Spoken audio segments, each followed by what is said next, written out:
So, Mr. Raman, maybe you can tell us a little bit about your current situation in India. How's Definitely. lockdown going? So basically, the lockdown in India is quite tedious because, Darlene, the population of India is not so small. Mm-hmm. There's a lot of people.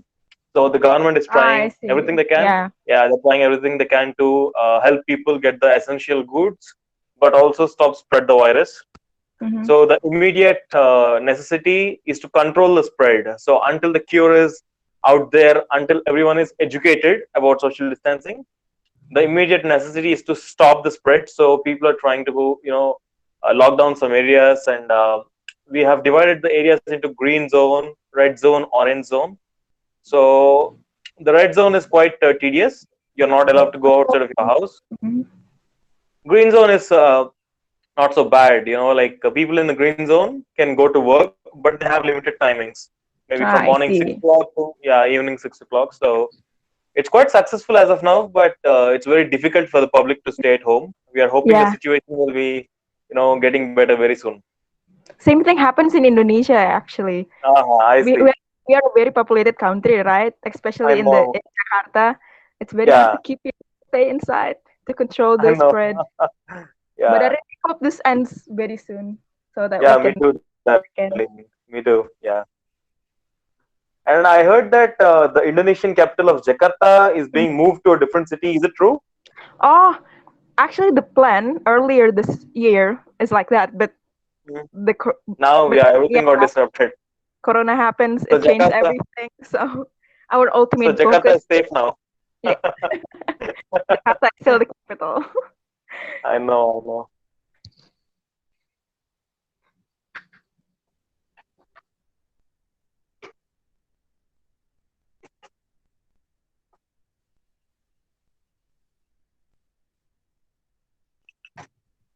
Okay, all participants, maybe you can tell us in the chat where are you guys from?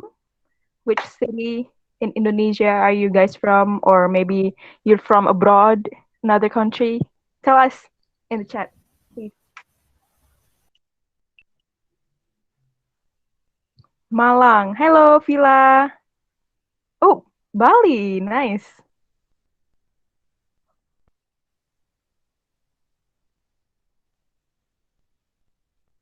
Poland. Wow. Hi, hi, Edita. So most of the participants are not from Jakarta. This is interesting. Yeah, very interesting. Huh.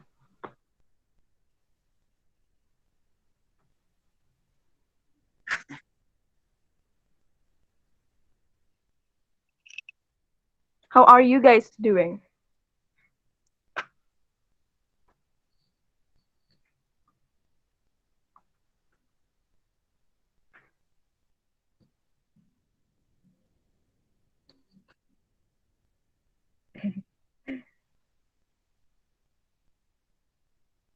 So, Mr. Raman, later I'll be the one who plays the slide, okay? So every time if you Fantastic. Thank you. okay. Thank you for the help, Darlene. Thank you for your time. Okay, it's already 95% here. We're just gonna wait until it gets to 100, then we can start. Oh, wow. That's actually a very great number, So 100 is a good Yeah. number.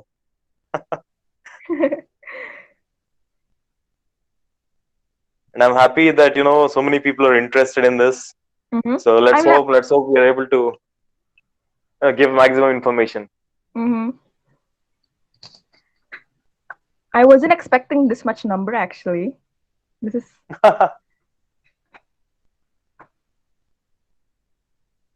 But it is very encouraging for the speaker and the organizer also yeah. to see that so many people are Uh-huh. interested.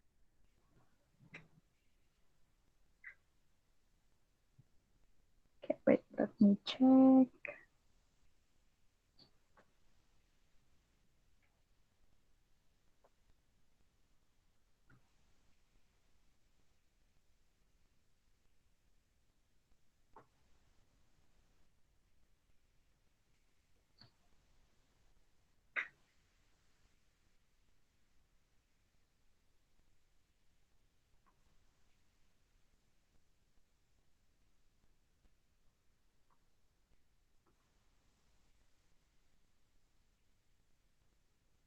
Is there anyone here who is a teacher or a university student?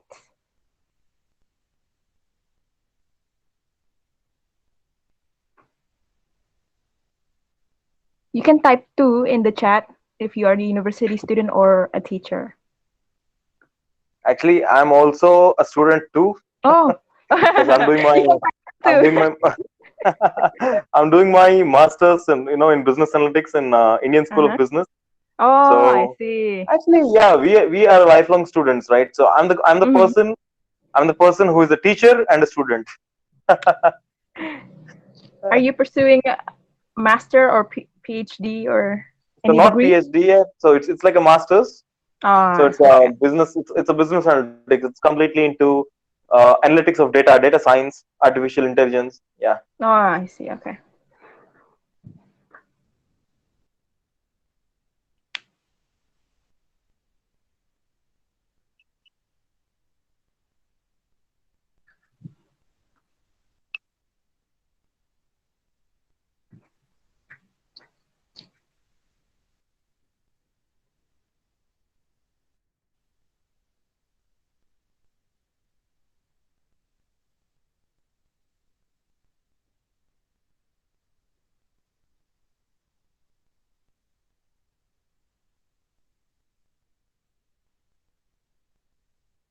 Now there are more than 100 people. 106. Mm-hmm. Okay. In 2 minutes, we're going to start in 2 minutes. No problem. No problem.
You can hear my voice clearly, right? Yeah, darling, your voice is Yeah. very clear. Okay. So let's start. Assalamualaikum warahmatullahi wabarakatuh. Salam everyone. Hello. Good morning. Good afternoon. How are you guys doing? Well, I hope you all are doing all right despite what's happening in the world right now. And before we begin, I would like to introduce myself. My name is Alen, and I am one of Indonesia Young Scientists Association staff. It is my honor to welcome you to another session of Ngabuburit Bareng IYSA Week-3. Hello, please wave at the camera. uh, this week is going to be a special one because we are having a special international speaker also who will give us insights about design thinking. Now, for those who are wondering what is design thinking and what can we do it for, well, wait no more because we are going to learn about it together today. But before we get to that point, I want to remind you all about the rules in this seminar. So the first thing is all audience must turn off their microphone and turn on their camera. We would like to see you. So please turn on your camera. And then op- operator has full control of your mic and camera. And then e-certificate. So to our participants, pay attention to this. E-certificate e-certificate will only be distributed to those who stay until the end. So if you wish to have your own e-certificate, please stay until the end because you don't want to miss it. And audience must not leave the room. If you leave, you will not gain another admit to the room. And then during the Q&A sessions, you all can ask questions as much as you like using the format name underscore education institution underscore questions. I'm going to copy the format and send it to the chat room. And then I'm going to pick the 6 fastest questions and I will read it to Mr. Raman for him to answer. And then the last, if by anything you left the room automatically without you knowing, you can contact our team at WhatsApp group, okay? Or just click the link again and you can rejoin. Is that clear? If it's clear, please give a thumbs up. Okay. So this week, as I said before, we are going to talk about achieving innovation through design thinking.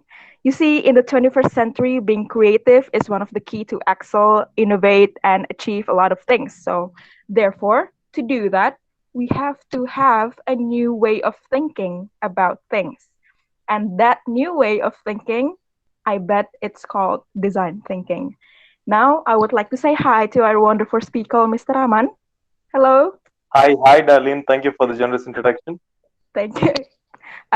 From Innovative Business Solutions, and also he is the Director of Technology of Indian Innovators Association. Am I right? Yeah, Yeah? absolutely. Okay. So without further ado, let's start this seminar. Mr. Raman, the room is all yours. Thank you, Darlene. Thank you for the warm introduction. And first of all, before I start off, I would like to wish all of you guys a very, warm regards from my end. And I'm thanking you for all for being here. And I sincerely appreciate all of your efforts. Despite those difficult times, you're here doing something, you're trying to gain knowledge, and also you're trying to make sure that you don't miss out on any activity just because there is a lockdown. So let me just give you a small briefing of myself and where I'm coming from, and the reason for this topic. So when first IYSA contacted me for this opportunity, the first thing I thought was to give a concept that is impactful, and then being the director of technology and the chief technology officer in Innovative Business Solutions, I'm fortunate enough to get the opportunity to travel the world and meet many young innovators just like you. So one thing I hear from all these young innovators is that they want to do something, they want to achieve something, they have the fire in them, but they're looking for a process, they're looking for a means, they are looking for a mechanism which will help them arrive at the innovation. So many innovators ask me, Mr. Raman, is innovation an accident? Should I just keep working until I arrive at an innovation? Initially, even I thought that you have to work so hard and you have to keep working until you get an innovative idea or do some innovation in your project. But later I learned that innovation is not an accident. It is a process which can be learned. It is a skill that can be understood and practiced, and you can be a master at it. So the means to innovate right now is design thinking. And our seminar today is going to be about achieving innovation to implement in your projects or your daily life through design thinking. So, guys, this is Raman Teja, your trainer for this seminar, and welcome to the topic achieving innovation through design thinking. So, first, before I start off, before I give you the definition of design thinking, I would like to just, you know, try to give you the sense or the need of design. So when I say design thinking, I don't really mean, you know, I don't really expect you guys to be an artist, right? I don't really expect you guys to do a design process. So in the course of the next 1 hour, we are going to learn what is design thinking, how it is implemented, has it been implemented across the world in any other case? If so, what is the case? Are there any practical implementations of design thinking? And I'll also be showing you a demonstration of our implementation which has been done by our team to help the people, attend innovation fairs through a virtual platform. Fine. So I would like to tell you a few points about our company, IBS. So we are into Promoting design thinking, we promote innovations, we organize trade missions, we also do the IT solutions and training across the globe. So we have been organizing conferences, trainings, we are trying to promote the young innovators, we are trying to inculcate this habit of innovation from the early age. So this is the right platform for us. Darlene, could you go to the next slide, please? So, guys, this is the agenda for the training. What is design thinking? Why? How? Use cases? And finally, we wrap it up. Next slide, Darlene.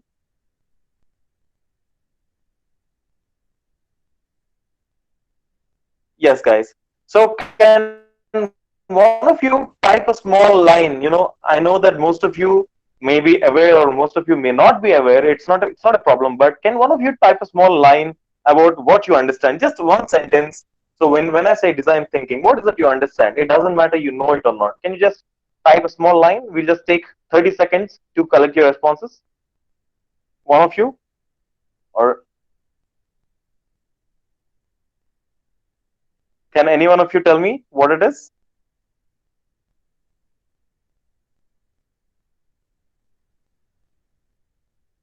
Okay, so I guess people are really eager to know because I don't see any responses. So let's get there. Design thinking is thinking about designing something. Ardhati Jaya. Okay, good answer. Good answer. So anyone else? Ardhati Jaya has answered. Okay, guys. Let's carry on. Thank you, Jaya, for your answer.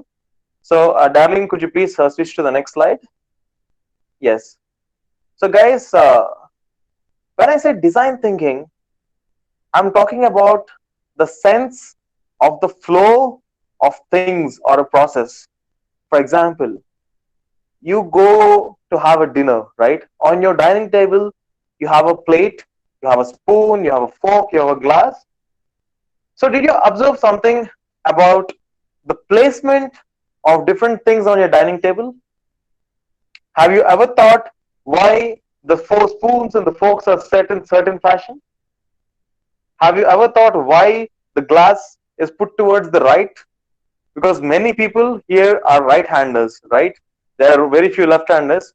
And have you ever given a thought about the daily things that you come across? You know, can you please switch to the next slide, Darlene?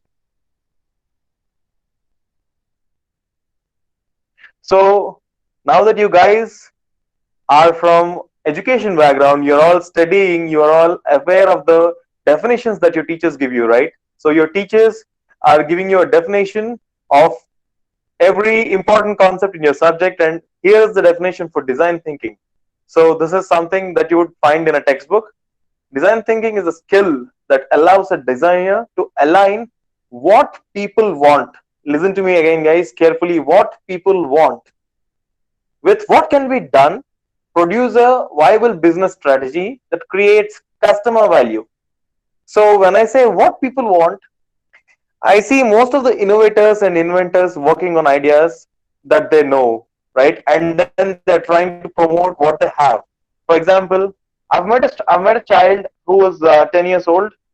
He had a great innovation, right? He made a robot that could dance, right? So his robot was dancing to different tunes, and I was so amazed. I was thinking like, wow, this is a great innovation. But he was trying to sell this robot in a market that does not require, right? For example, if a market is looking for a robot that is going to read for you, talk for you, no one will be ready to buy a robot that is going to dance for you. Do you understand the difference, guys? And also, if you are not able to listen to what I'm saying, or if you are not able to understand what I'm saying, please feel free to let me know in the chat, or please feel free to let Darlene know. We will make sure that the topic is repeated once again. Okay. So, guys, so now let's see the definition that everyone understands. Darlene, could you please switch to the next slide? Yes. No, the slide before. Yeah. It's fine. It's fine. Yeah. So there is a much simpler explanation, guys. So what is design thinking? It's basically a method of focusing innovation on people and designing based on what people need and want, what people like or dislike, what people would really use, right? So I'll try to give you many more examples as we go in the session. So could you please switch to the next slide, Darlene? So guys, when I say design thinking, don't try to think that you have to be an artist. You don't have to be a Picasso to be a designer. You don't have to be a Picasso to be an innovator, right? So the idea behind design thinking is that your thought process should flow. The process should flow like you're designing something that is user friendly. You're designing something that is viable, useful, right? So for example, when people are designing, a phone, they try to make sure that all the features that are needed are there at a very accessible location, right? So when you're using your phone, the buttons of the phone are towards the edges of the phone, right? So that means your hand is able to easily reach them. You can operate your phone with single hand. All these things are considered design. Design is not drawing a piece of diagram or drawing a figure on a piece of paper or on a software. So this is what you guys have to understand. Could you please switch the slide, Darlene? So do you know this guy, Steve Jobs? He was quite famous, and he is an inspiration and motivation for so many innovators across the globe. And guys, Steve Jobs has had greatest contribution to design thinking, you know, and there's one beautiful example on how he used to push his teams, right? On how he used to think and how he used to arrive at products that are very, very user friendly and that are kind of attracted by the people, right? People want to use Apple products because they are user friendly.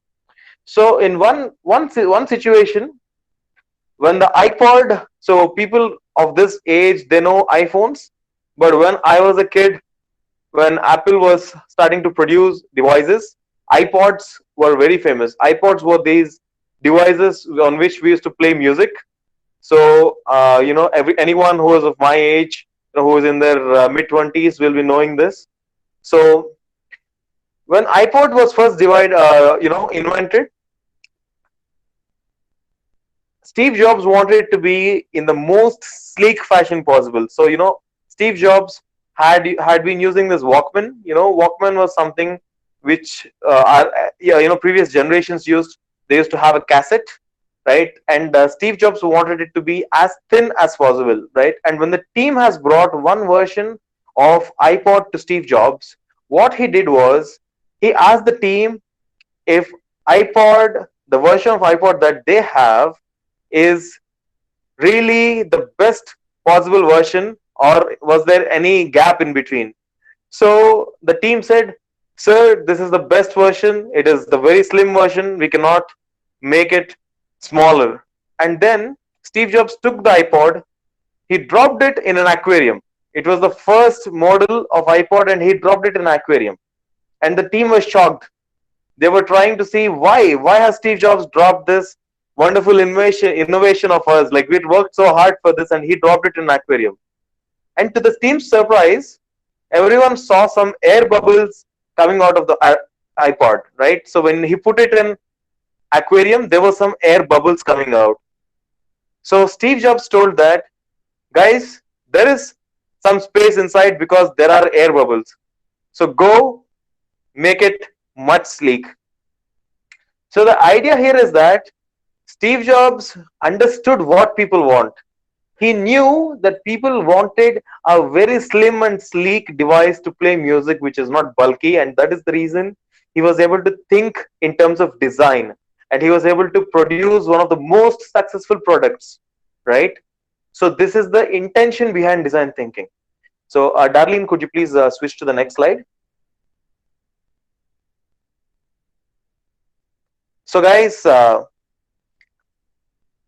most of you may be aware of this example, but let me tell you again. So there is this automatic start and stop buttons in the car, right? So you don't have to turn on your key, you don't have to turn it off. All you have to do with is just give one small press of the button, and when you do that, the car is going to turn off or turn on, right, guys?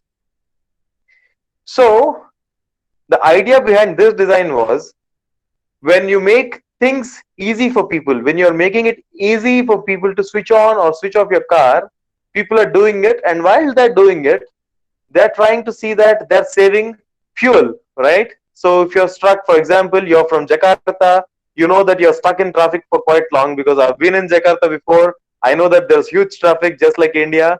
So you're spending so much of your time on roads in your car. But then when you're doing this, if you're switching off the engine, you're feeling that you're saving for fuel, you're saving taxes, and then you're also trying to see that you're giving good, you're doing good to the environment because you're giving lower emissions. So this is the idea behind this design. So can you switch to the next slide, Darlene? So this is the example I've given you before.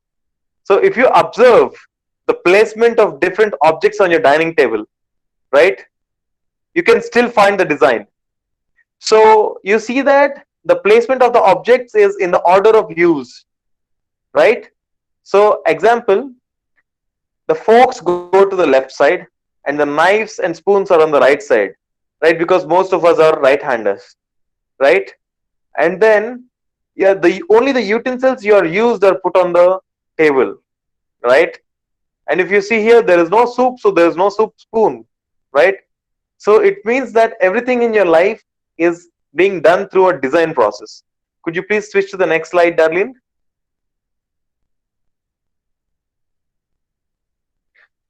So now coming to the crux, to the core of design thinking. So when I say design thinking, I'm trying to keep the user in the mind, right? So as I give you examples, in the course of this seminar, you will understand it better. As I try to show you how people have transformed the, innovation sphere through design thinking, you'll be able to better understand, right? So I've attended one training from the Harvard University. So you know Harvard University, most of you, right? Like Harvard and Stanford, these are the giants. When it comes to technology or management, they are the best universities. And we had the opportunity to attend one of the courses there, and I've learned design thinking concepts there.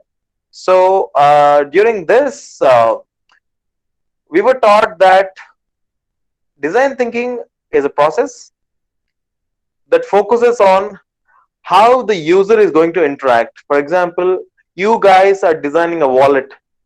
So you all know what a wallet is, right? You're using a wallet to save money. But then, what if you're asked to design a wallet on your own and you have a chance to talk to the customer, right? So most people think that a wallet is just for storing money, because you're thinking only from what the media is showing you, what the marketing is telling you, right? So when a company is marketing a wallet, it is trying to say that the wallet is able to store money, it is able to store some ID cards, it is able to store your credit cards. But do you ever ask a question? Do you really want a wallet? Does every person need a wallet? Does every person use a wallet? So in this challenge, we were asked to form teams, and then we were asked to talk to each other and design a wallet for each other. For example, each team had two people, A and B. So the person A was supposed to design a wallet for person B, and person B was supposed to design a wallet for person A. Now the best part about this is that people were asked to design wallet after knowing how the customer is going to use them, right? So a wallet is not just for saving money, guys. This is a very beautiful example. Try to understand this. For some people, a wallet is a gifting experience. So your dad has given you this wallet on your birthday. So you feel it is something that is emotional to you. So you're going to keep it safe. For some people, they never they never remember where they put their wallet, and they're not able to carry their money with them. So they want a solution which ensures that their wallet is with them all the time, their money is with them all the time. So for these people, it is convenience. For some people, it is a gifting experience. For some people, it is emotional. For some people, it is convenience. And for some people, it is necessity. And for some people, it is something useless, right? So when you want to design an innovation or a product or anything in your life, understand what it means to the client. So in this experiment, we were asked to talk about how people feel about their wallets. And in this, all these interesting things have come up. So when people, so I'll give you a small example on how design thinking made a possibility for developing a better product. So one of the participants told that she was unable to remember where she put her wallet and she is not able to carry her money with her always, and in some situations she faced certain difficulties because she didn't have money. She was trying to go buy some tickets and then suddenly she saw that she didn't have her wallet with her, so she used to she faced this difficulty. Now the solution my friend came up for this condition is that they developed a wallet which can be put as your phone cover. So at the back side of your phone cover, there was a small pouch to put your money. So people forget their wallets, but they never forget their phone, right? So this solution can be useful for people who are forgetting their wallets, who are forgetting their phones, sorry, who are forgetting their wallets, but who want to make sure they don't face a difficulty due to forgetting money. So the idea here is that the definition of wallet has to be rethought. You have to understand that wallet is not just for money, but wallet can be anything that the user wants it to be. Am I clear, guys? Do any one of you have any doubts?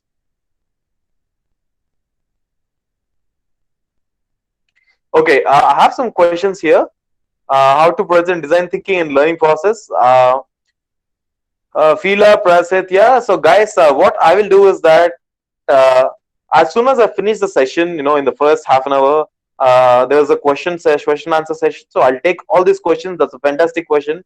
Trying to know how to implement design thinking learning process, and I'll be giving you certain activities.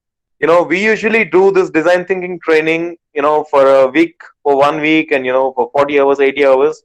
But this is like a very fast-paced crash course.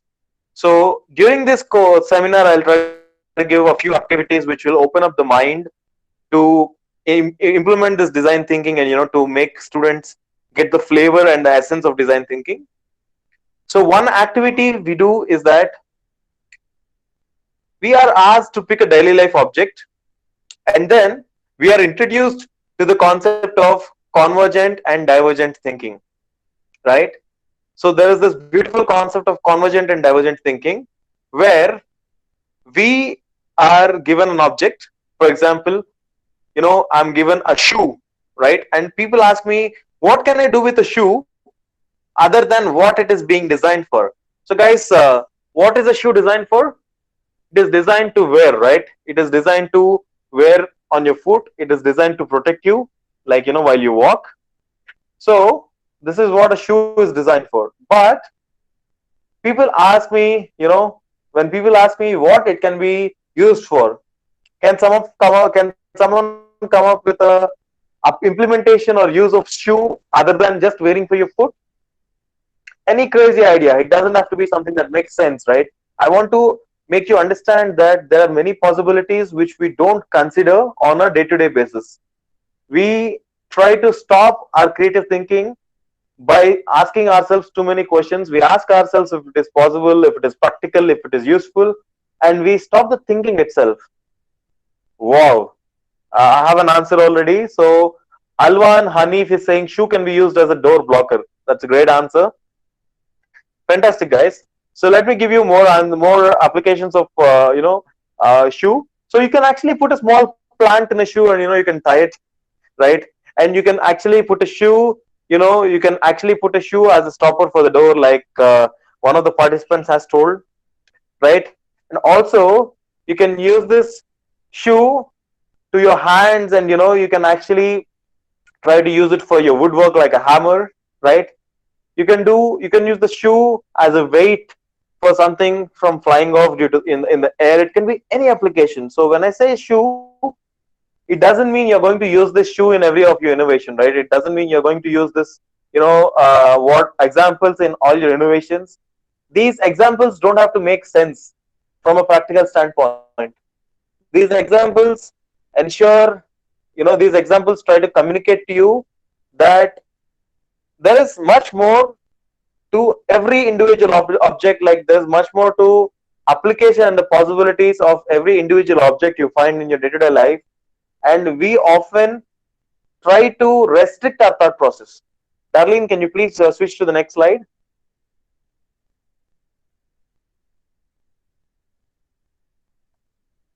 So guys, there are four key elements of design thinking. So let me quickly go through this so that we can go to the next slide because we have limited time. So it is people centered. So when I say design thinking, you're able to first understand the needs of the people, right? You're able to understand the needs of the people by talking to them by different means. We'll come across that in the next slides, but it is people centered. It is about people. It is about how people interact. It is highly creative. Design thinking often uses elements that are not, thought of, on a day-to-day basis, right? Like you're trying to make stuff and you're trying to do unconventional stuff. You're trying to be very creative. You're trying to use solutions that are, not very common. It is iterative. When I say iterative, it means that you cannot arrive at a solution in design thinking on day one. So you're trying to do something, and then you are trying to keep changes, keep changing this process. So when I say iteration, it is one loop, so one trial. So you're trying to make it more and more better, and you're trying to improve it, and it is hands on. So talking about design thinking is not enough. So when someone says they're trying to implement design thinking, they can't sit in a boardroom, they can't wear a neat coat and tie, and they can't just keep talking about it on and on. They have to get their hands dirty. They have to try to implement it. They have to, try to do some sketches. They have to try to, talk to people, make a product, or make changes to the service or whatever. But it has to be done hands-on, right? Darlene, could you please switch to the next slide?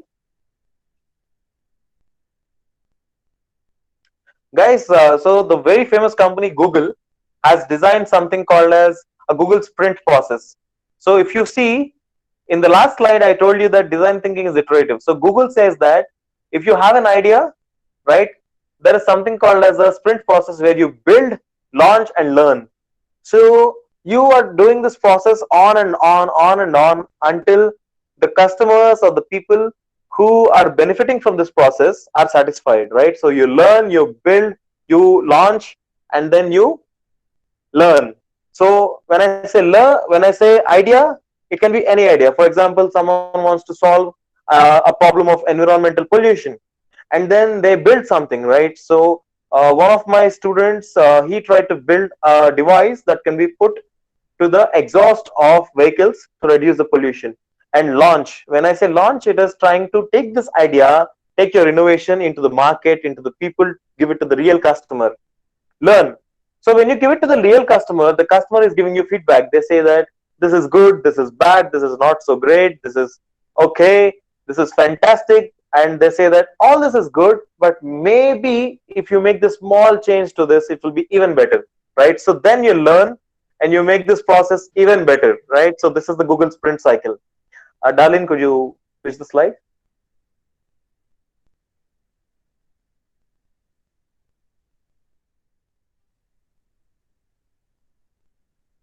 Yeah. So guys, this is how design thinking feels. So initially when you're doing a research, so many people will tell you so many ideas, and then you're trying to build so many things. For example, if someone asks you to build a better wallet, right? So you're trying to do so many designs, like trying to make it so comfortable, so convenient. You're trying to design a wallet from a phone pouch, or you're trying to design a wallet that is so shiny and nice, which is meant for a gifting experience. You're trying to do so many things. In the initial stages, it is so confusing. It is not very clear. It is kind of very, the possibilities are so many that you're not able to arrive at a solution. But when you're following this loop of iterative thinking and iterative learning and trying to interact with the people who are who are affected by this product or service, who are utilizing this product or service, you will arrive at a very smooth path. And this slide is depicting that, right? So design thinking gets, very clear as we progress. So initially it's quite hectic, it's quite confusing, but believe in the process. It has worked wonders for a lot of companies, like giants like IBM. Of course, I know that most of you are aware of IBM company. IBM has 10,000 employees who are certified design thinkers. They have the world's largest design studio, and when I say design studio, it's not a photo studio or a cinema studio. It is a place where design thinkers, they come together, they try to innovate, they try to think, brainstorm, create products that make a difference to this world. Darlene, could you please switch to the next slide? And guys, I'm sorry if I'm going too fast, but I want to give maximum information and try to give you the essence of design thinking. The thing about design thinking is that I have to finish from start to end to actually make things clear, right? I cannot give you one part and ask you to figure out the other.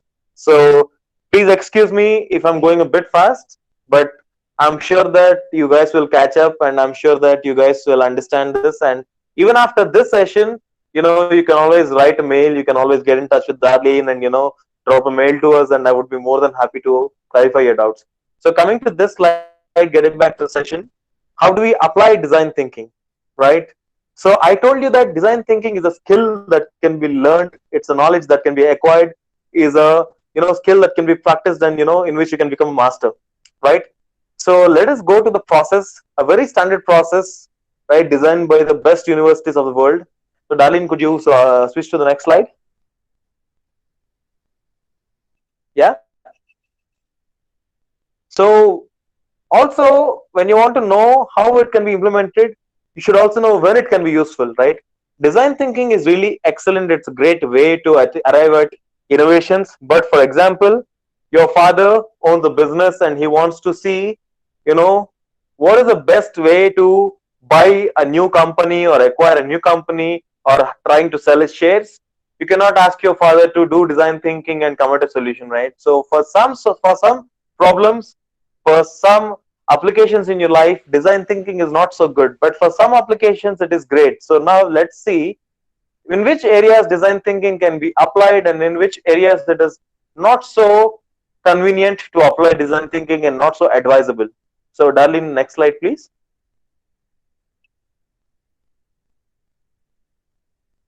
So guys, design thinking can be applied when you have a wicked problem, right? For example, when the problem is not well defined. For example, someone is not able to give you the complete data of the problem, and the only way to solve it is to implement something and try to get a feedback, you know. And also it can be used for tricky situations, right? For example, if I tell you, guys, there is a problem of rising sea water level, and and most people from Indonesia, they know this because Jakarta is in a serious threat, because of the rising sea levels. And then you guys are trying to plan, and you're trying to understand how to choose a best solution, and you're also trying to shift your capital city. Now when I come and say, you guys, let us do something for this, let us try to stop this environmental effect, let's try to battle this environmental effect, and let us come up with a solution. This problem has no definition, right? I mean, I'm just saying, guys, let us solve this problem, let us try to face this environmental hazard and come up with a solution, and I'm not giving you more details. So when I don't give you more details, the only way for you to solve this problem is start at some point, right? Start at some point, talk to me or talk to other people, talk to the people who are affected, talk to the scientists, come up with a proper solution, implement it, see if it is feasible, learn from the feedback, and then again do this iterative process. So in these kind of problems, in these kind of situations where the problems are not defined very well, design thinking is really good. It is excellent. Actually, there are many examples out there. If possible, if I have time in the question answer session, I'll give you some examples of design thinking where people have implemented to stop the effects of environmental hazards. And coming to the situations where design thinking is not so great, it is for problems which had to do with domain knowledge. For example, if you're talking about acquiring a company, or trying to price your product right, or trying to take some managerial decisions, you cannot do design thinking in every case. So what you have to understand is that even though it is great, it is not something that will fit 100%, right? And then the feasibility, right? So if you have to think about a feasibility of a solution, if you have economic constraints, if you have a budget to your project, if you have to work out on a limited resources, then in those cases design thinking can be excellent. So Darlene, could you please switch to the next slide?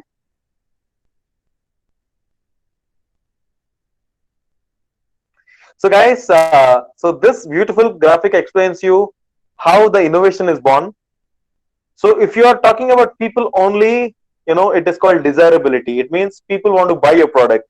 So if you're selling a pen or a shoe or a coat or an innovation or a drone or a flight, or doesn't matter what you're selling. If people are wanting to buy it, it's called desirability, right?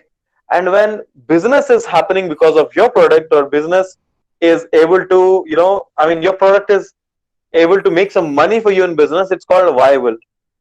And when your idea or your innovation is technically possible, right? Like using the present technology, you are able to do it with some effort, right? You don't have to invent a new thing, or you don't have to wait for a breakthrough in technology for your idea to take place. So that means it is technically feasible.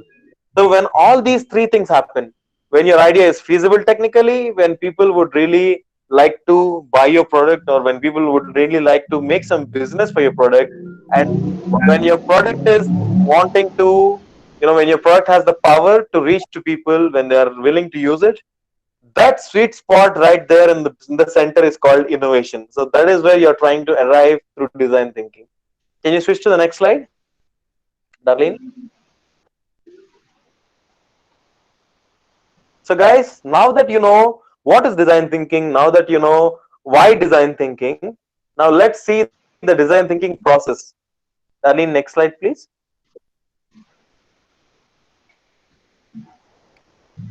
So guys, there are 5 steps, right? There are 5 steps in a standard designing process, but then there are 2 approaches. So one approach is that no one size fits all approach, which means you know you are trying to understand the need of your individual customers. You're trying to classify them in terms of groups. And then there is another process called the human centered design process, right? So for the scope of this seminar, we will try to go through the no one size fits all approach. So the human centered design process could be a topic for a different seminar, and it could be a topic for another seminar, because the time is too less for us to discuss both. So we would be focusing on no one size fits all approach, right? Darlene, could you please go to the next slide? And guys, please do not present. Please do not present. Only let Darlene present the screen. So if you are trying to present to the screen, it will disrupt the seminar, and people will not be able to see the screen. So my sincere request, guys, please do not present. Just let your video be on, let your audio be on mute, and please cooperate with us. Guys, someone else is trying to present. I would request you not to present, because Darlene's screen is not visible. Alifa Maharani Tan, could Is you it please? still Yeah, it is visible, Darlene. It is visible. Thank you. Could you please go to the presenting mode? which one?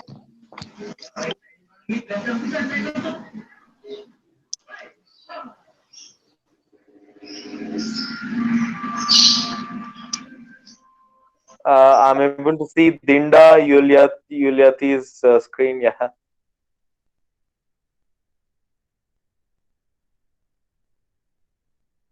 Darlene, could you present the in a presentation? Like, could you switch back to the slideshow?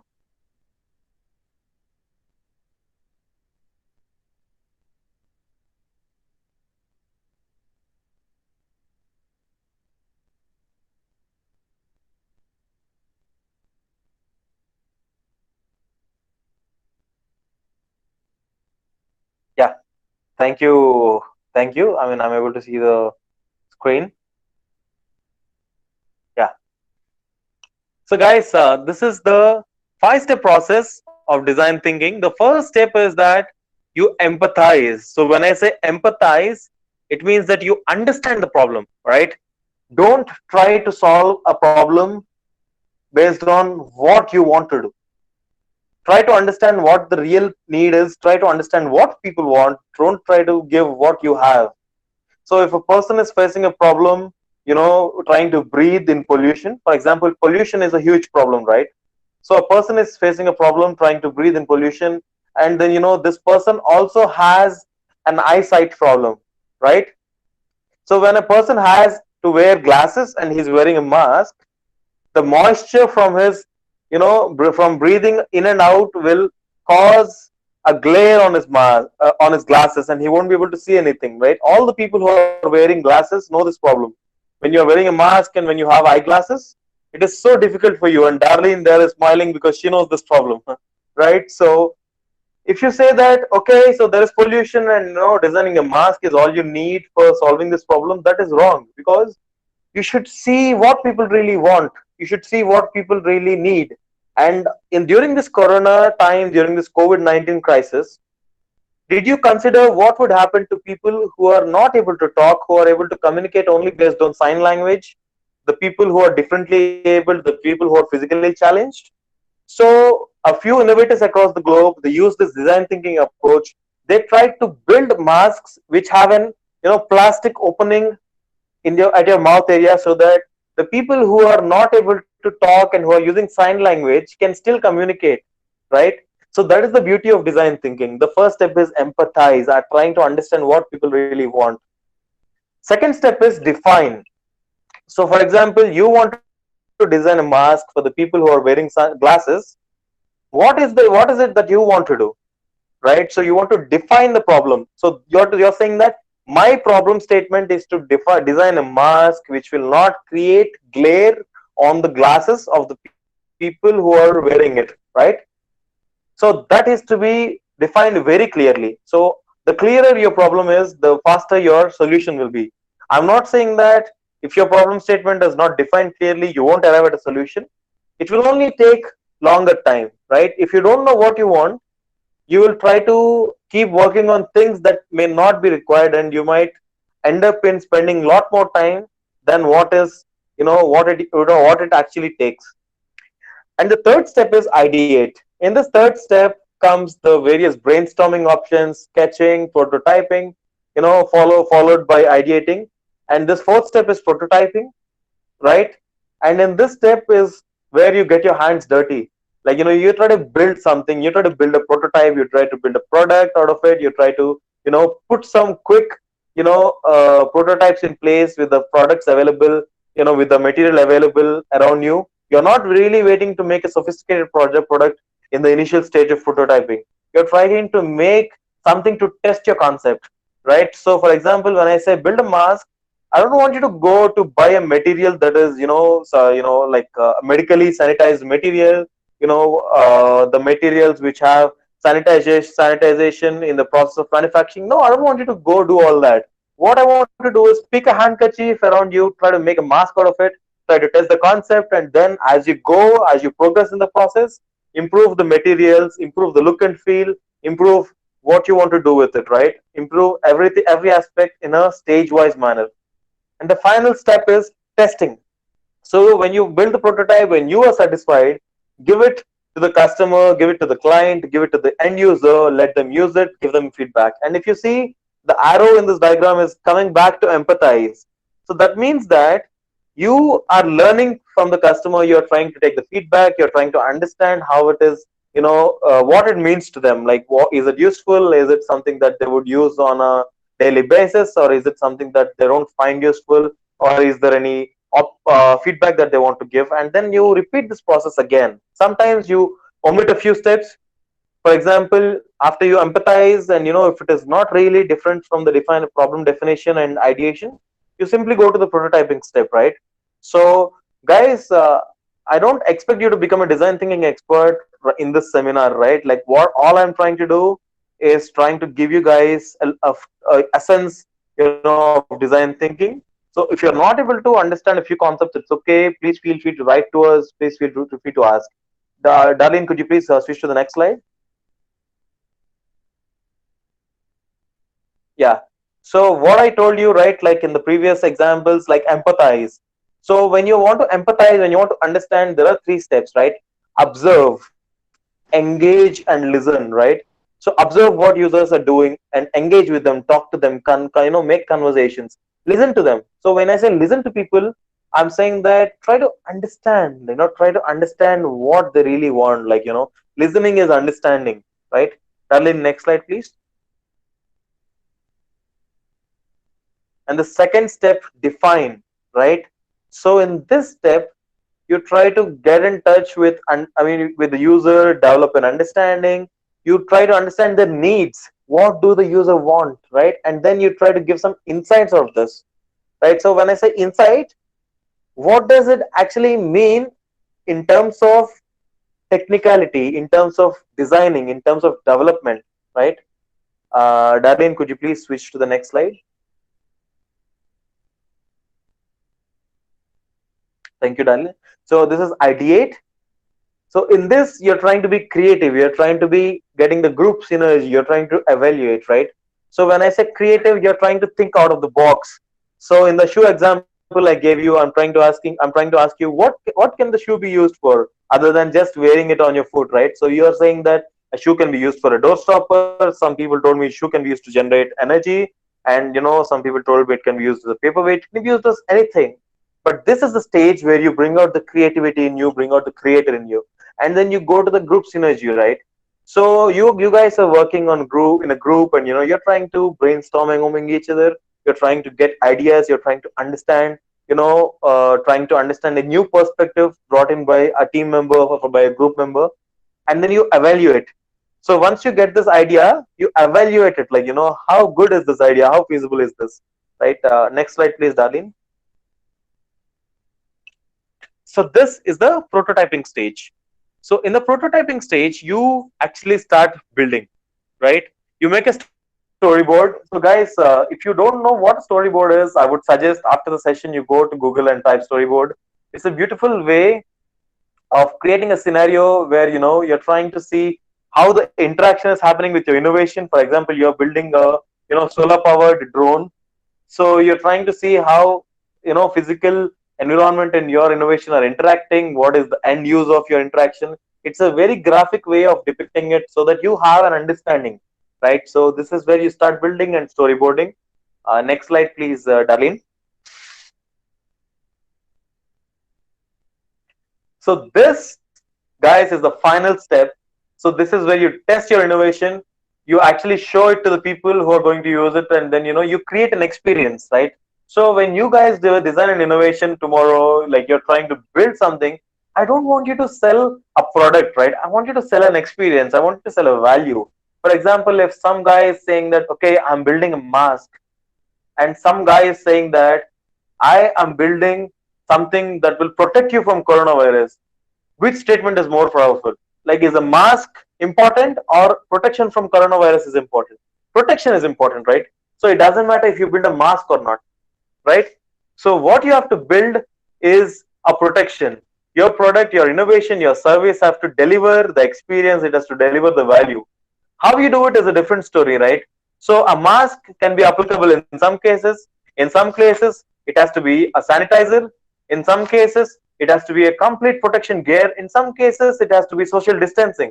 So end of the day, all these things are protecting you from coronavirus, are protecting you from COVID-19. But you cannot say that to protect from COVID-19, you have to build a mask, because it is applicable only in few cases, right? So do not try to fix to a product, do not try to fix to a method. Try to stay fixed to an end goal, to an outcome, right? So that will actually help you innovate. Darlene, could you please switch to the next slide? So guys, we are coming to the last leg of this seminar, and this is where, I give you a practical example of how people across the globe are trying to innovate. They're trying to improve the conditions, and they're trying to get solutions to the for customers in a very innovative manner. So all of you know that there are international innovation fairs where people go present their idea, right? But due to this coronavirus situation, due to COVID-19, all the international fairs are banned. People are not able to travel. They are not able to present their innovations to the world. But does that mean that the people who are not able to travel should be, you know, should be stopped, or should be uh, taken away from the opportunity to present? No, right? There could be some solution where the innovations of the innovators across the globe can reach to the global audience. They can still make a great impact. They can still, get a great, viewership online. So with this in mind, and trying to see what the online innovation fairs are lacking, and trying to give the best user experience to all the innovators and inventors across the globe, our company, Innovative Business Solutions, has come up with the idea, and we are implementing this, and we have developed this. This is called Innovate 2020, and Darlene is going to play a small video. I'm going to show you what it is. So, guys, Innovate is an online, virtual, international innovation fair, and people like you, all the innovators, young innovators, and everyone here can register on this. You can put your innovation. You'll be getting a lot of opportunity to get multiple posters and videos out there. So we have built something called as a virtual booth. Now, what you're seeing on screen is a virtual booth. So when someone comes to Innovate, and when they're clicking on the virtual booth, they're able to see your posters, they're able to see your product video. And if you see, the virtual booth is designed in such a way that it is resembling the physical booth that you see on an innovation fair. So that is the beauty of the virtual booth. So you get the experience, right? And there are many categories here: agriculture, drone. And then the idea here is that the navigation has to be smooth. So when someone comes onto the portal, the user has to easily find your innovation, right? So you see the smooth process flow. Rather than just placing all the innovation on a website, we try to build an experience, just like I told you, right? So from the category, you're able to come to the virtual booth, just like how I explained you. And then from here, you're able to go to the details of the innovation. You're able to find the name of the innovation, the authors. You're able to see what category it belongs to, what is the TRL level, and people are able to vote for the innovation, right? That is the best part. The people are becoming part of the grading, and you are able to see that you know there are much more opportunities than a normal fair. You are able to present multiple posters, multiple videos. It's easily accessible from any device across the globe. You can use it from a phone, from a laptop, from anywhere practically.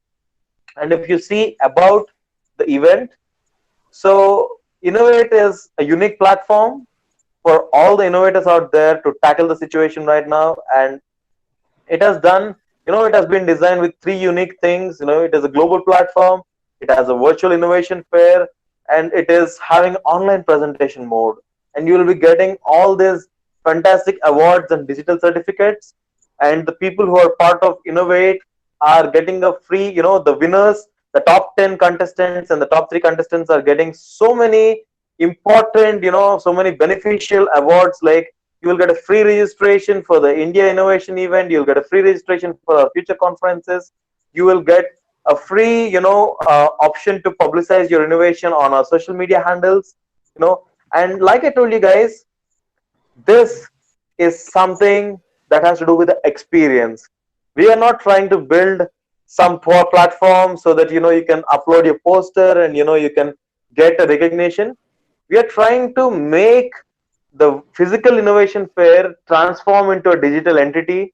We are trying to make sure that people are able to use this just like how they used to go to an international innovation fair and go through all the booths, right? So that is about the physical, that is about the practical implementation of design thinking and what we have done. So Darlene, could you please go to the next slide? And guys, this is the Q&A session. I'm open for questions. Oh, So Darlene will take up from now. okay, thank you so much for the seminar, Mr. Raman. So we're Welcome, going to Darlene. It start was my absolute Q&A pleasure. sessions. For those who have the questions, you guys can send it starting from now. Okay, first question from Bagus. Uh, can you describe in brief what are you doing in 7 days training for design thinking? I have a little curious about it. Okay. So the first question, thank you for this. Thank you for this question because this is something I wanted to talk in detail. So basically, in this 7 day design thinking course, what we will try to do is that we will try to introduce the participants to the design thinking concepts, and then we will pick different themes. For example, we'll pick a theme where they're going to design a physical product, and then we will actually give them all the necessary for methodologies necessary, accessories necessary items to come up with the product, and then we will review this. We will also give the participants the adequate knowledge on various ways of the 5-step process. And then once the design thinking process is complete, once the participant is building this product out of this 7-day workshop, we will try to make sure that this product is transforming into a this project is transforming into a product, and then we will help them place it on our marketplace. We'll try to push this methodology into their innovation, and then we will take the real life example of individual participants innovation. For example, if an individual participant is building an electric bike, we will be talking about it, and we will also try to see what are the ways in which he can validate this design, how to validate. So it is 3 steps in short. So first is define, design, validate. So these are the 3 things we'll be doing in the 7-day program. So if you have further doubts, please feel free to come to the website ibsglobal.pl, and you can also drop a mail to Darlene or IYSA so that they can connect you to us, or you can drop a mail to us. There is a slide at the end which shows our contact details. Please make a note of the contact details because we are running out of time. I'm not able to really spend much time on this, but I would love to get I'd love to give you more clarity. I would love to clarify. Next question, please. Okay, from Astika, Kalimantan Institute of Technology. How can we be sure that design thinking is really important, and how can we be sure that it work? So, Because some, fantastic question. Fantastic question. Is the question complete, or is there any uh, part that you? because wait, she said something more. Uh, because sometimes some things planned, we already planned or designed. Mostly people are so tough to take it, and sometimes it goes unplanned. Sometimes it Yeah, doesn't work. Uh-huh. fantastic question. And actually, to tell you the truth, the beauty of design thinking comes in situations which is not unplanned, right? When everything is planned, you have multiple options. You may choose design thinking, you may not. But when things are not planned, the only way to do this is by following this procedure, by following, by talking to people who are actually using it, because design thinking is user centric. So if you don't have anything planned, if you're trying to arrive at a solution, how can you do it without validation, right? So the validation is an important process in design thinking. And like I told you, design thinking cannot be applied in all situations. And the companies like IBM, and also IBS for that matter, all the big companies in the world are trying to shift towards design thinking because it is working for them. It is saving millions of dollars in money. It is saving millions of dollars in implementation. And like I told you, IBM has 10,000 people who are certified design thinkers. So that means that design thinking is actually working. The thing with design thinking is that while we are using it, while we are getting more experience, you will know in which situations it is useful, which is not. So the best part here is that there is no harm in design thinking, and as you're using it more and more, you'll understand.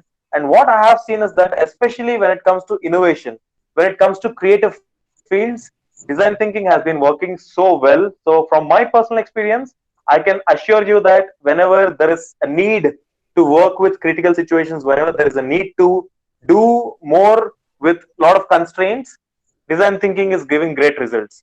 Thank you. Next question, Darlene. Okay. Thank you.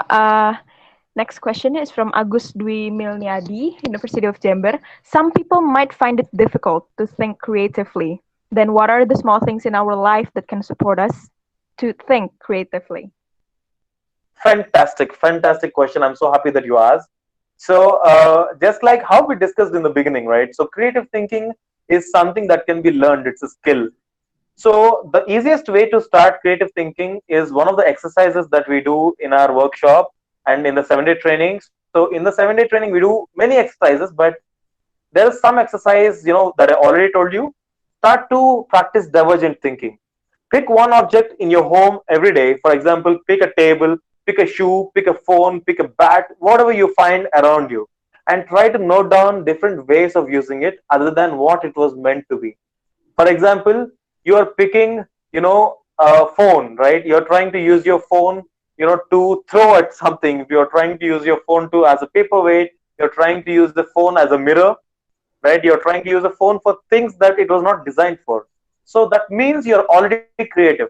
So from now, please spend 10 minutes of your day, 10 minutes every day to think about everyday objects around you and try to see what it can be used other than the regular usage. And that will help you create, think creatively. And as you progress every day, you'll find it much easier to think creatively and you'll be able to apply the same in your work, your life, your innovation. I hope I answered your question. Okay. Next question, please. Since we have a limited time left, I'm going to pick the last three questions. Sure, darling. So from Hadi Purnomo, University of Muhammadiyah Malang, he asked, design thinking is giving solution bottom-up way, aka human-centered, which opposite of system thinking, top-down, bigger picture view. So can we blend those method of thinking to give more advantage? Absolutely. This is a fantastic question. I'm so happy that you asked this question, and it is something that people are trying to practice. So the beauty of design thinking is that you don't have to change the whole process. So you can pick one part of a big problem and you can start applying design thinking to that problem, and then you can also implement other mechanisms. You can use agile mechanism, you can use system based approach, you can use human centered design, you can use anything. So the beauty of design thinking is it is modular, right? For example, if you are trying to build an aircraft, right, that is trying to run without fuel, I cannot ask you to do design thinking to replace the mechanics of aerodynamics, right? You still need an aeronautical engineer, you still need a scientist who is able to understand the dynamics, you still need mechanical engineer, you still need an aerospace engineer. I cannot ask you to do this completely with design thinking. But if I say design the interiors of it so that it occupies it can utilize maximum space, you can still do it with design thinking. So a problem does not necessarily have to be solved completely using design thinking, right? So it can be blended. And fantastic question, I'm so happy that you asked. And asking this question actually means that you were attentively listening to the seminar. I'm so happy. Next question. Okay, from Artadi Jaya, Institute of Technology Bandung. How do you consider an innovation as a bad design? How do we avoid such thing in our project? So let me try to understand the question. So they're asking me, how do I consider innovation as a bad design? Yeah.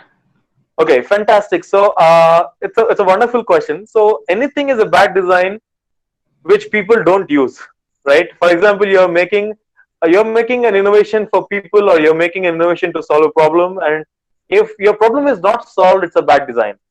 I mean, if your problem is not solved easily, it's a bad design. For example, you're making a phone, you're putting diamonds, you're putting a gold plating, you're trying to make all the components so expensive and no one is buying your phone. It's a bad design. It can be a beautiful design, but it can be a bad design, right? So you have to define a problem statement. You have to define who your users are, who the end user is. For example, if you are designing an innovation for small babies, you have to make sure if the babies will be able to use it. You have to make sure if the parents will like to use it for their babies. And if they are not using it, it's a bad design. And if they are using it, right, and if they are finding it really easy to use, it's a good design. So the validation process is quite simple. All you have to do is talk to the people who are using your design and ask them if they would really pay money for it, right? If they would really pay money for it. And I would like to give you one important, concept here. And guys, please listen to me attentively. There is something called as inconvenience factor. So the only question you have to ask people about your innovation is that, will they be able to, you know, be comfortable without your innovation? I mean, if your innovation is not there, what is the problem they will face, right? What is the inconvenience they will face? For example, if your innovation is not there, they are facing a lot of inconvenience, then you have a very good design, right? So please Google about the inconvenience factor. I would like to talk more about it, but now that we have limited time, I have to stop. So please, for further information, write a mail to me or please Google. Next question, please. So actually, the last question also asked about the same thing. Yeah. So we can go to She the next question actually, if it is asking about the same thing. Like, please read the question anyway. Okay. The last one. Uh, how to adjust our ability to make technology and how to make a tool or design, but with the limited money and funds that we have. So, Darlene, how much time do I have? Do I have 5 minutes so that I want to give a beautiful example for them? 5 minutes. Okay, 5 minutes. Yeah, sure. So, guys, let me give you a beautiful example, that has happened in this world. And this is so great. I feel so happy that the last question is this because, there are two things I want to talk about, right? So, the technology and the money and the limited resources. So, I think all of you know a South American country called Chile. There is a South American country called Chile. You can Google about it. So there was this problem with the Chilean government that they wanted to build houses for the people, right? So they wanted to build houses for the poorer section of the society. So the problem was so such that they wanted to build. I'll give you a rough estimate, right? Like these numbers may not be right, but I'll give you a rough estimate.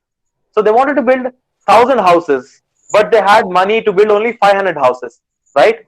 Do you understand the problem? They wanted to build 1,000 houses, but they had money only for 500. So the beautiful thing that a company solved this problem is by means of design thinking. They tried to build one half of a good house. For example, they try to understand what is the important part of a house. Guys, what is the important part of a house? You need a washroom, you need a hall, you need a bedroom, you need a kitchen, right? Any place that has a kitchen, hall, the living room, the drawing room, whatever you call it, the bedroom and the washroom. If you have these four things, it is a house, right? You don't need anything else, right? So the government built they designed the houses in such a way that they could compress them into one half, right? So the cost of construction was made half, and the design was modular, and it was so beautiful that the people could build the rest of the half. If you have money, you could build the rest of the half. So instead of building 500 houses, the government built one half of 1,000 houses. So now the government built 1,000 houses, and then the people were able to complete them. So you can actually go to Google and you can look at this beautiful case study. This is one example of how the technology, the limited money, the limited resources can be solved by design thinking. So when you guys attend my training on the 1 week training, I'll be able to give you so many examples like this. I'll practically teach you design thinking, but this is one beautiful example. Okay. Thank you so much for I the hope I answer. answered your question. Yeah. So we are actually at the end. There are a few slides left. Yeah, sure. Maybe. Yeah, we'll quickly go through those few slides because I have a special offer for all the wonderful participants of this seminar. They've been a great audience. They've been listening very attentively, and this one offer I want to just give it to them and give my contact details also.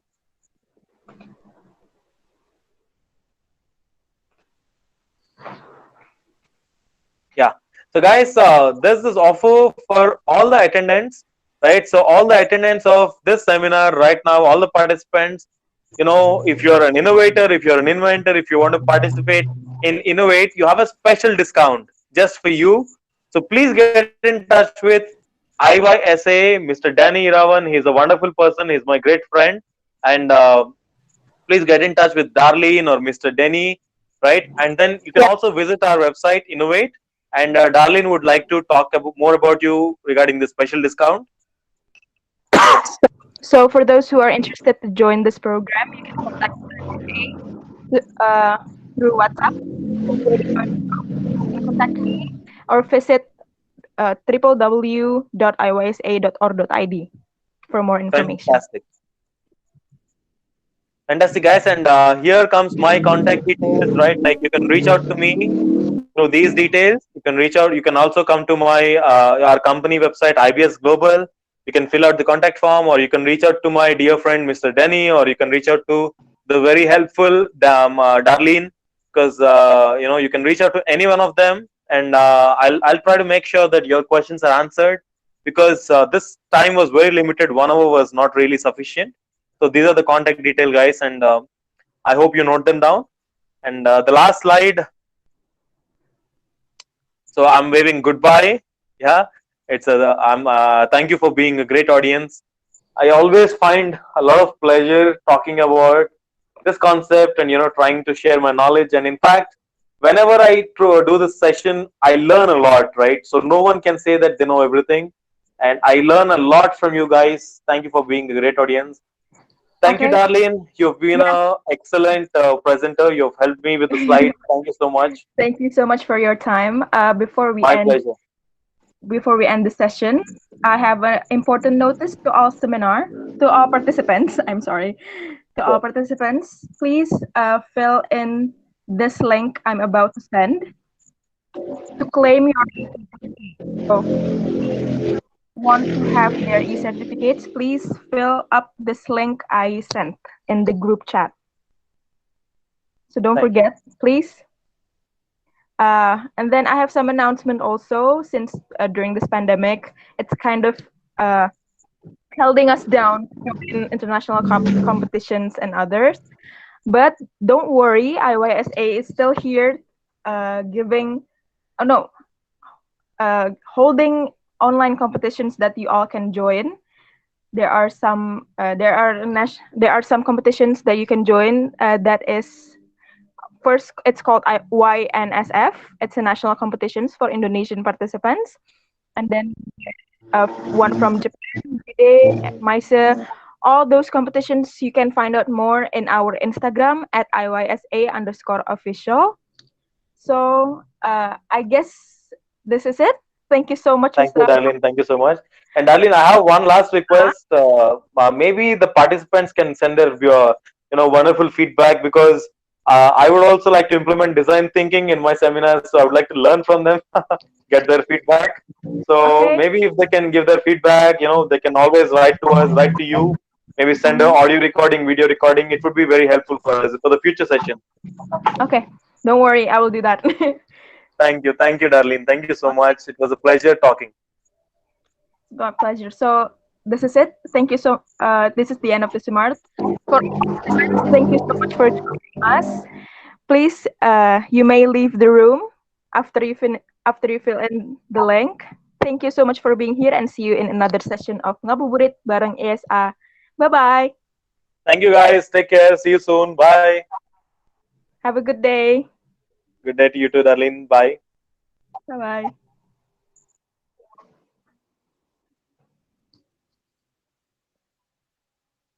To all participants, please fill the link, yeah. Don't forget, because it's very important for you to claim the e-certificate. So to all who already filled the link, you may leave the room. Thank you so much for being here. Time. Time, you can just type in 400. Let me.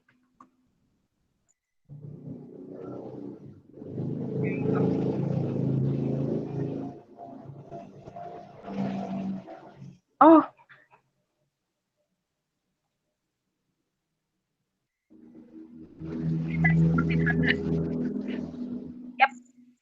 1400.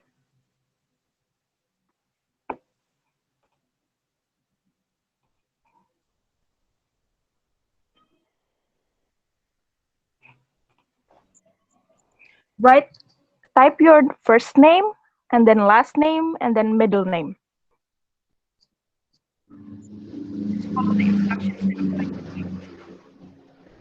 Thank you so much for everyone also. Thank you for being here.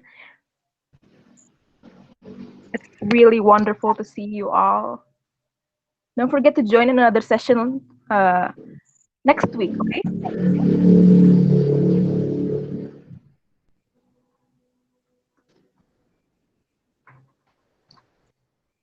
See you next week. Bye-bye.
Thank you so much.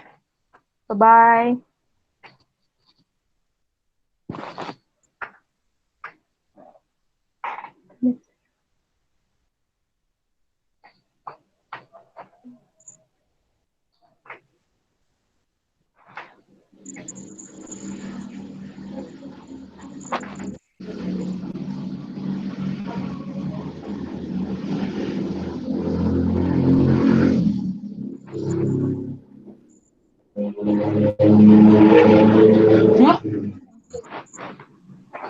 Nah, lo mau reconnect.